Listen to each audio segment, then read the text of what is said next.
Welcome back. Now, Windhoek is gearing up to host Africa PPP 2025, the continent's flagship public-private partnership infrastructure summit, taking place from the 28th to the 31st of October at the Hilton Conference Centre. Now, the event will bring together leaders in infrastructure, development, investment and policy to accelerate sustainable and viable PPPs across Africa. Joining us now is Ndapewa Hangula, Acting Executive for Investments at the NIPDB. Ndapewa, good evening and thank you so much for joining us here on the Daily Roundup. Good evening, Nina. Thank you so much for welcoming me on the program. Well, as I mentioned, Ndapewa, Namibia is hosting Africa PPP 2025 and it starts tomorrow.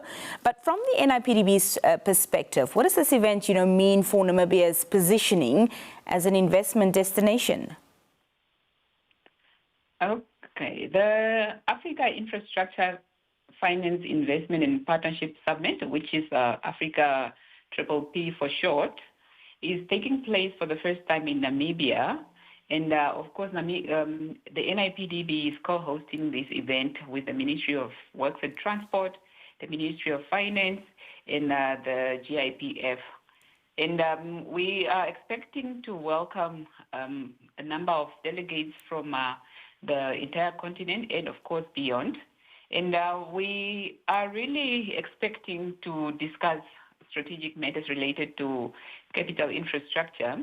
Of course, the PPP in this event stands for Public-Private Partnerships, and the summit is really one of the continent's premier platforms to advancing infrastructure development through strategic public-private collaborations. So just to share, for example, the African Development Bank has estimated that across the continent, annual infrastructure finance needs range from 130 billion to 170 billion. But actual investments are only around 70 to 80 billion. So there is a shortfall, and it's important and key for countries such as Namibia to host this continental platform where we have the dialogue between government, business, and of course development institutions. And it's really for the aim to explore practical ways to deliver bankable, sustainable, and inclusive infrastructure that might meet the demands of the present and, of course, the future. So for Namibia, and yes, sorry, Nina. So for Namibia, this is really a chance for the country to host and welcome our fellow Africans to have strategic conversations around the development of infrastructure on the continent. And more specifically, we are also going to touch on infrastructure development in Namibia. With many African countries competing for, investor attention, what unique advantages does Namibia offer, particularly in sectors such as energy, transport, water, industrial infrastructure? So many.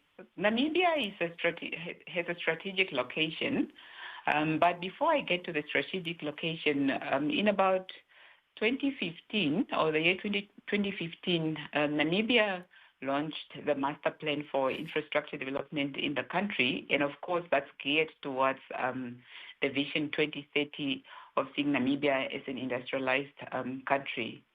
And this is also to ensure that Namibia positions itself as a logistics hub for the region, and using our port, which is ideally located to enter or to be the gateway into Southern Africa and, of course, Africa at large.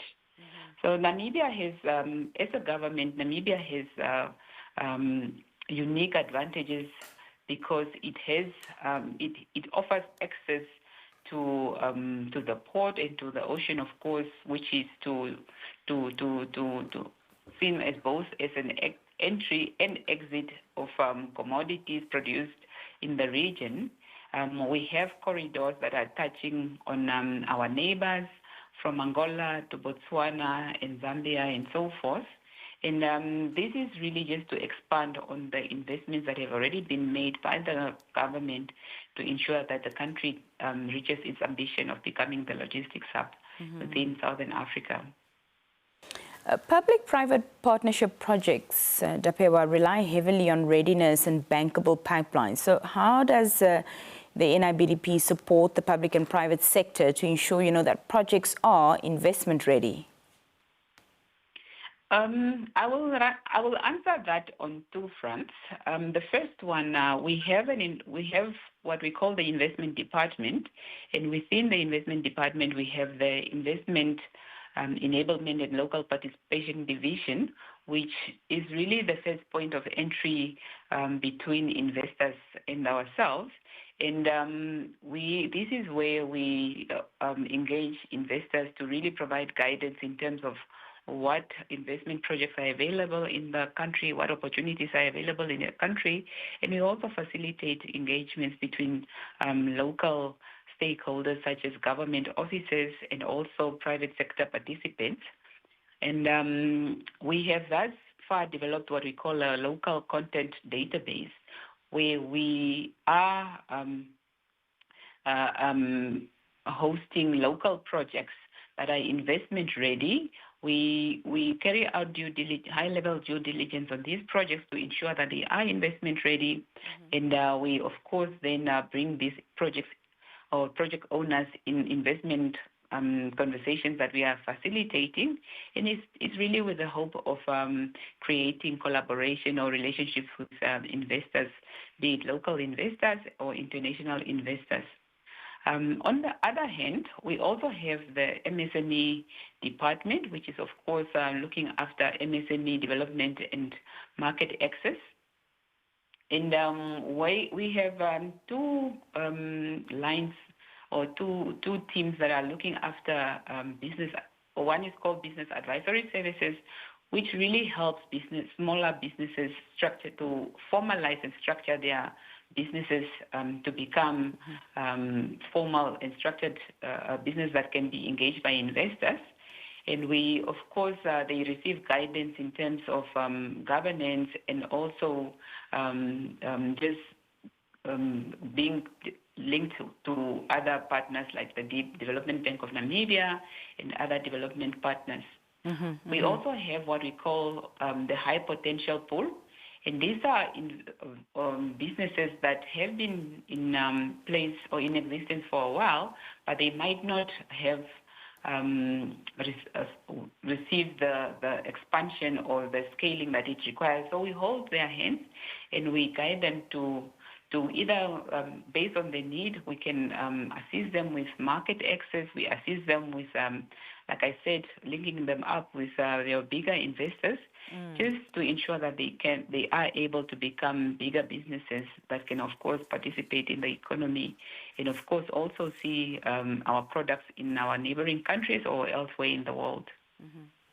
Well, just finally, Ndapewa, what outcomes does the NIPDB hope to see from the Africa PPP 2025 for both Namibia and the wider Southern African region?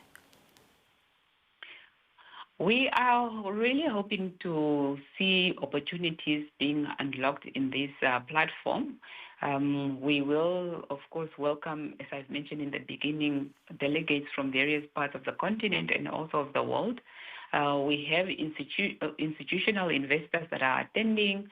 We have government bodies that are attending from the region and from Africa, and we also have private business people attending from within Namibia and, of course, also outside. So we are hoping to establish this collaboration between stakeholders.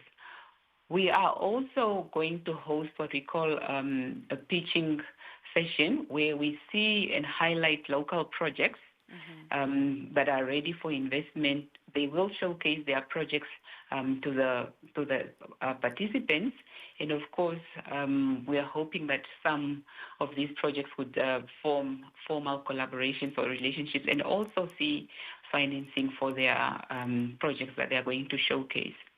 So, as NIPDB, we are hoping to attract investments into the country that will, of course, help government with job creation and also highlight the country's opportunities in the other sectors as well, not only in the sectors that you've mentioned of energy, water, and, of course, transport.